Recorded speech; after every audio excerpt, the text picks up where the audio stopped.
Come fly with me to Tomorrowland. This year is the year that I finally managed to snatch one of those sold out bad boys, and I thought I would bring you with me. I'm really terrible at these vlogs, but I'm gonna give it a go anyways. We started off by heading to the airport, as the ticket that I have is part of something called Global Journey, where it is the flight ticket, the hotel, and the festival ticket all in one, which makes it like super convenient for you. Yeah, I headed to the airport a little bit too early, to be honest, but I have learned by now that rather early than too late. I did manage to lose my boarding pass, but I found it again, so we're all good. Then we boarded the plane, and I'm telling you, everyone was in such a high mood because, like, literally everyone was going to the festival. It was such a fun flight. Like, everyone was clapping and dancing. It was so much fun for us, anyways. We also got this little snack package, which I thought was really cute. That said "Party Hard, Snack Harder," which I did, obviously. Then we arrived in Brussels, and Global Journey had these like countries set up where you could go and get all of your details for your hotel. They even had these printed out with your name and your hotel and all the information that you needed. All throughout the airport, they actually had people set up to like show you the way out to the shuttles, and they were dancing, they were waving flags, they were playing techno music. Like, it was such an unreal welcome in the airport. I loved it so much. Then we got into the shuttles, and they took us to this place where they divided us into the ones that were going to the hotel and the ones that were going to the campground. Look, I was pretty excited about going to a hotel, I was not gonna lie.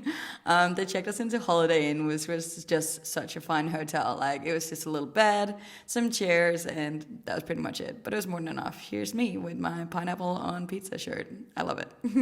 Then we got invited to this pre-party that was for the Global Journey people, and I thought that was such a nice touch that I wasn't even aware of when I bought the ticket. So yeah, we headed into Brussels. We first off grabbed some dinner at the Hilton Hotel, which was super nice. They had a really nice, what do you even call this, dining room?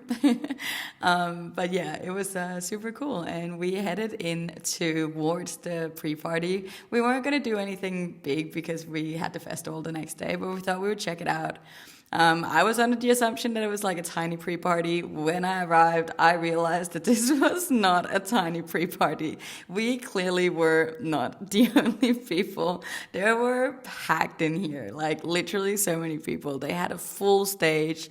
They had so many food courts, so many drink stations. I was bobbing. I kid you not, I literally could have stayed here all night and had the time of my life.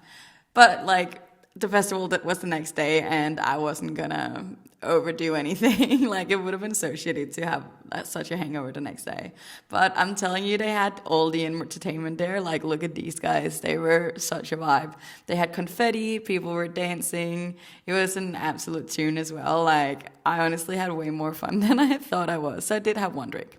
Then this woman accidentally caught my hair in her hand fan. But it was all good. Then this guy got on, and he also played some absolute bangers, and everyone was just going off. I honestly, as I said, I could have stayed there the whole night, but you know what? Your girl is smart, so she did end up heading home fairly early because she didn't want to be wrecked for the festival the next day. So yeah, I booked an Uber, and I headed back to my hotel. At this point, it was raining, but I didn't care. I was happy and ready for bed, so I'm ready for day 2. Let's go.